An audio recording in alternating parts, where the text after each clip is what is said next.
له التحيات الطيبات المباركات لسيدنا محمد ختم النبوات والرسالات وأقل العثرات وأمن الروعات وبدل السيئات حسنات.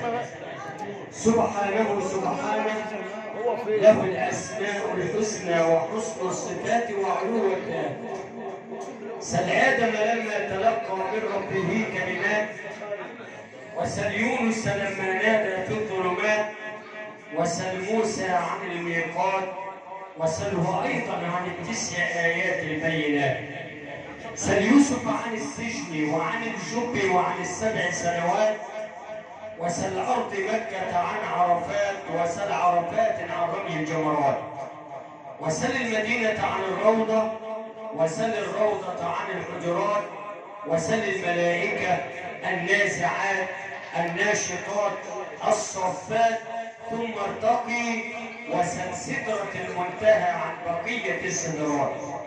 هنا وقف الحبيب محمد وختم به الرسالات، هنا سجد الحبيب محمد في ساحة الساحات، هنا انعكس نور الإله على نور الحبيب محمد، فكان نور الحبيب محمد كنور مشكاة. وأشهد أن لا إله إلا الله، وأشهد أن سيدنا محمد رسول رب الأرض والسماوات. سل أبي بكر الصديق عن الغزوات، وسل عمر بن الخطاب عن الموافقات، وسل حسان عن شعره، وسله أيضا عن فصاحة الكلمات. سل بلالا لما أذن بإذن الإله بأعزب الأصوات، سل الخنساء عن الشاعرات، سل مريم عن النساء الكاملات المؤمنات. سل الأرض، سل الكون، سل السماوات، يقولون لك بأن رسول الله سيد السادات. فصلاة وسلاما عليك يا سيدي يا رسول الله. أما بعد، عايزك كده بعد إذنك توحد الله وتصلي على سيدنا النبي، والأطفال الصغار اللي بيتكلموا بعد إذنهم عشان نسمع كلام. نسأل المولى عز وجل أن يجعلنا جميعا ممن يستمعون القول فيتبعون أحسنه، أولئك الذين هداهم الله وأولئك هم أولو الألباب. طبعا فضيلة الشيخ أسأل المولى عز وجل أن يجعل ما قاله في ميزان حسناتنا ثم حسناته، إنه ولي ذلك والقادر عليه. تحدث عن النار. القرآن يا إخوانا زي ما فضيلة الأستاذ قال ترغيب وترهيب. فالنار ذكر في القرآن في 88 موضع، ما توحد الله. والجنة ذكرت في القرآن في 88 موضع، يعني الاثنين متعادلين، وده موجود وده موجود. وربنا رغبنا ورهبنا، وقال في أنبيائنا إنهم كانوا طبعا قالوا يدعوننا رغبا ورهبا، يبقى بدأ بالترغيب وبعد كده الايه؟ الترهيب. اسمع، انا عايز اقول ووصل رساله لكل الناس. اي هدف في الدنيا لابد له من سرعه. يعني ايه؟ معلش انا بحب اتكلم كده بالفلاحي شويه. يعني حضراتكم انتوا قاعدين في اخناقه بره مثلا، اخناقه بره، بعض الناس هتطلع وبعض الناس يقول لك ده اللي بيتخانق مش اللي دعوه بيه. ممكن يكون مثلا مش قريب. طب لو قريبك يبقى هتبدا تقول. طب لو ابنك هتقوم وهتجري، صح كده؟ يبقى الهدف السرعه تختلف على حسب الهدف. صح معايا. انا هدفي من الدنيا كلها الرزق، ان ربنا يرزقني. يقوم ربنا يقول لك ايه بقى؟ اسمع في الآية رقم 15 من سورة الملك. اسمع ربنا يقول لك ايه؟ هو الذي جعل لكم الأرض ذلولا، فتوحد الله، فامشوا في مناكبها وكلوا من رزقه، فمن لم يمشي في مناكبها لم يأكل من رزقه. يبقى عند الرزق لما يكون هدفي ربنا يقول لك ايه؟ فامشوا، مش تجري ولا تسعى ولا تروح ولا تيجي، انت مجرد انت تمشي بس. ليه؟ لأن الذي يضمن لك الرزق من؟ الله عز وجل. يبقى لو هدف الرزق يقول لك فامشوا. طيب أنا عايز أعلى شوية، أرتقي شوية، ركز معايا. لو هدف العبادة الصلاة، الزكاة، الحج، أي حاجة، لو هدف العبادة ربنا يقول لك لا، الرزق أنا بقول لك فامشوا في العبادة خليك على 2، زود السرعة شوية. إزاي؟ في الآية رقم 9 عشان نسعى جميعا وناخد بالنا من هذه الآية وما تسعى لها هذه الآية. الآية 9 من سورة الجمعة. قال الله: يا أيها الذين آمنوا، لبيك يا رب، إذا نودي للصلاة من يوم الجمعة، قال إيه؟ ها؟ خليكم معايا كده، اللي بحب دايما نكون مع بعض. قال إيه؟ فاسعوا إلى ذكر الله. قالوا أن المشي أقل درجة من السعي، يعني السعي إيه؟ أعلى شوية. تاني لما يكون هدف الرزق صح معايا ربنا قال فامشوا. لما يكون هدف العبادة قال فاسعوا. طب اسمع الجهة دي عشان بقى اللي بحبك وبعت لك هدية. أقول لك طب لو هدفك الجنة أسأل المولى أن يرزقنا الجنة يا رب العالمين. لو هدف الجنة لا، ده عايز شغل تاني. الرزق قال فامشوا، العبادة قال فاسعوا. طب لو هدف الجنة اطلع كده على المصحف وافتح كده سورة آل عمران، هات الآية 133، هتلاقي ربنا بيقول ايه؟ وسارعوا إلى مغفرة من ربكم وإيه؟ خير. يبقى لو هدف الجنة يا عم الحاج يقول لك ايه؟ يبقى سرع بقى. سارعوا ديت أعلى درجة من المشي وأعلى درجة من السعي. طب اسمع الجهة ديت. طب لو هدف ربنا ما توحد الله والصلاة على سيدنا النبي، هدف ايه؟ هدف ربنا يقول لك ايه؟ يقول لك لو هدفك الله عز وجل، انا لا عايزك تمشي ولا عايزك تسعى ولا عايزك تسافر، امال اعمل ايه؟ اطلع على ايه رقم 50 من سورة الذاريات. انا بديك المستند. ربنا يقول لك ايه؟ ففروا الى من؟ الى الله. ما توحد الله. يبقى شوف الاهداف، السرعه بتختلف على حسب الهدف. هدف الرزق يقول لك فامشوا، هدف العباده يقول لك فاسعوا، هدف الجنه يقول لك سارعوا، هدف الله يقول لك ففروا. طب انا عايز اقف شويه كده مع الجنه، اسال المولى ان يرزقنا رضاه والجنه يا رب. اسمع الجنه يا اخوانا اقل كلمه، اسمع نقول حط حاجه بقول اقل كلمه تقال عن الجنه ان الجنه مفاجاه. ايه؟ مفاجاه. فضيله الشيخ كان بيتكلم عن النار، نسال الله العفو والعافيه، وبيقول بيذكرنا بالايه في سوره الكهف: انا اعتدنا للظالمين نارا.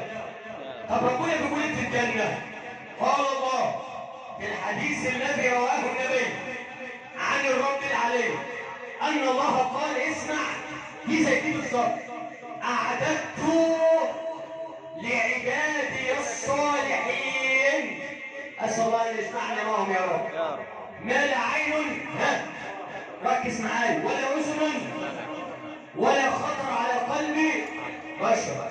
يبقى الجنه دي مفاجاه ولا مش مفاجاه؟ طبعا. قال احد العلماء، الكلمه دي عجبتني جدا، قال احد العلماء: اقل رجل في الجنه، يا رب وعدنا يا رب ونكون مش اقل رجل في الجنه له مثل الدنيا وعشرة امثالها. الله. تاني يا عم الشيخ، تاني: اقل رجل في الجنه له قد الدنيا 11 مره. يا نهار ابيض. لقاب قوس احدكم في الجنه خير له من الدنيا وما فيها. يعني البلاطه في الجنه، السكن البسيط في الجنه خير من الدنيا وما فيها. أستاذ المحترم ذكرنا بشيء، احنا عندنا فكر وعندنا ذكر. دائما لما نعيش في الدنيا، من أراد الدنيا فعليه بالفكر. ازاي؟ أنا عايز أبني بيت، عايز أشتري بيت، بفكر شغل مين؟ بفكر أشوف أنا هعمل إيه؟ بفكر أجيب مين اللي يبني لي البيت؟ بفكر أشوف مين اللي يشيد لي البيت؟ طيب ومن أراد الجنة فعليه بالذكر، ما توحد الله. يبقى أنت بتعيش في الدنيا بالذكر، ومن أراد الجنة فعليه بالذكر. عايز أقول لك وأختم معاك الكلام ده ربما بفضل الله لأول مرة تاخد بالك منه. ربنا إما ذكر النار، نسأل الله العفو والعافية، أنا ماشي مع الشيخ أهو، ما ذكرها وذكر عدد أبوابها. كنا زمان يا عم الحاج، خدوا بالكم من الكلام، نسمع واحد بيشتم واحدة أو واحدة بتشتم واحدة وتقول لها يوم 44، صح كده؟ زمان. فأنا قعدت أفكر إيه 44 دي؟ ما أنت لازم تضحك عشان هتتفاجأ دلوقتي عمل عندي إزاي. إيه 44 دي؟ قعدت أجيب وأودي وأروح وأجي، أدور في الكتب أعمل، واتفاجأت مفاجأة مش هقول المفاجأة إلا لما توحد الله والصلاة على سيدنا النبي. اتفاجأت يا عم الشيخ إن 44 ده هي الآية الوحيدة اللي جايبة عدد أبواب النار. نسأل الله العفو والعافية. صح يا عم الشيخ؟ الآية 44 في سورة الحج لها 7 أبواب، وكل باب منهم جزء مقسوم. نسأل الله العفو والعافية. طب هنا السؤال اللي هسألك اهو، انت هتجاوب بسرعة، بس المشكلة ان انت مش عارفه ليه. هسألك سؤال، اذا كانت عدد ابواب الجنة ربنا ذكرها صريحة في الآية 44 من سورة الحج وقال لها 7 أبواب، ده كلام مين؟ ما توحد الملك.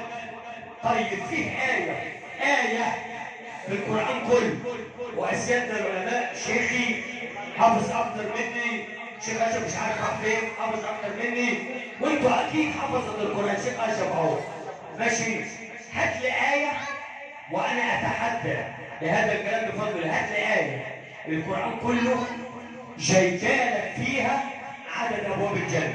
استحالة. عندك عدد أبواب النار مثبوتة في آية. طب عدد أبواب الجنة، القرآن الكريم 114 سورة، القرآن الكريم 6236 آية، القرآن الكريم 77439 كلمة، القرآن الكريم 323760 حرف، القرآن الكريم 30 جزء، القرآن الكريم 60 حزب، القرآن الكريم 480 عشر، القرآن الكريم 240 ربع، القرآن الكريم 604 صفحة، القرآن الكريم الأوامر 1000 آية، والنواهي 1000 آية، والوعد 1000 آية، والوعيد 1000 آية، القصص والأخبار 1000 آية، العبر والأمثال 1000 آية، الحلال والحرام 500 آية، الدعاء 100 آية، الناسخ والمنسوخ 66 آية. وحدوا جميعا من أنزل هذه الآية. ده القرآن الكريم كله من الجلد للجلد. هات لي آية في القرآن الكريم بتقول لي كده صريحة إن عدد أبواب الجنة قد إيه؟ إحنا عارفين كلنا إن عدد أبواب الجنة 8. طب ما توحد الله وتصلي على سيدنا. كلام مفاجأة ربما لأول مرة تاخد بالك منه. عم الشيخ أنت هتضحك علينا؟ أنت بتقول لنا وفرصت القرآن كله وأنت مفيش ولا آية تثبت عدد أبواب الجنة، ما أنت جبت 8 إزاي؟ اسمع بقى، أنا جبت لك 8 عشان حاجتين. عرفنا اللي عرفتنا إن عدد أبواب الجنة 8 حاجتين، حرف ونبي. لا صلى على سيدنا النبي. تاني، حرف ونبي، ركز معايا. أما الحرف اللي عرفنا إن عدد أبواب الجنة 8 هو حرف الواو. إيه؟ حرف الواو. إزاي الكلام؟ تعالى كده روح البيت افتح سورة الزمر، هتلاقي آخر آيتين في سورة الزمر: وسيق الذين كفروا، نسأل الله العفو والعافية، إلى جهنم زمرا حتى إذا جاءوها فتحت أبوابها. يبقى كان إيه؟ فتحت، ركز معايا عشان الكلام مش يهرب منه. فتحت أبوابها دي فين؟ في النار. طب انزل بقى تحت، قال وسيق الذين اتقوا ربهم إلى الجنة زمرا حتى إذا جاءوها وفتحت أبوابها. الله أكبر. يبقى قال في النار فتحت وفي الجنة وفتحت. قال لك لما أنت مش واخد بالك، إيه رأيك؟ إن الواو ده إيه؟ عارف الواو؟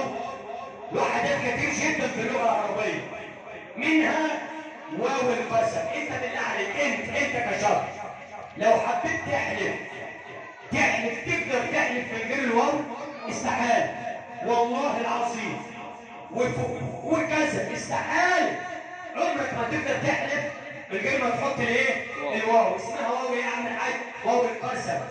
عشان كده في القرآن ربنا قال والشمس وضحاها، قال والفجر وليالي العشر، قال والضحى والليل إذا سجد، قال واو القسم والعصر إن الإنسان لفي خسر. يبقى واو الايه؟ القسم. ركز معايا. وواو الانقسام، ما توحد الحي الذي لا ينام. ايه واو الانقسام دي يا عم الشيخ؟ ايه رايك ان حرف الواو، خد المعلومه ديت، هو الحرف الوحيد الذي قسم القران نصفين؟ ايه دي يا عم الحاج؟ نعم، في سوره الكهف ربنا لما قال فلياتكم برزق منه وليتلطف. عارفين الواو ده اهي؟ الواو دي قسمت القرآن نصين، اللي هنا جت اللي هنا.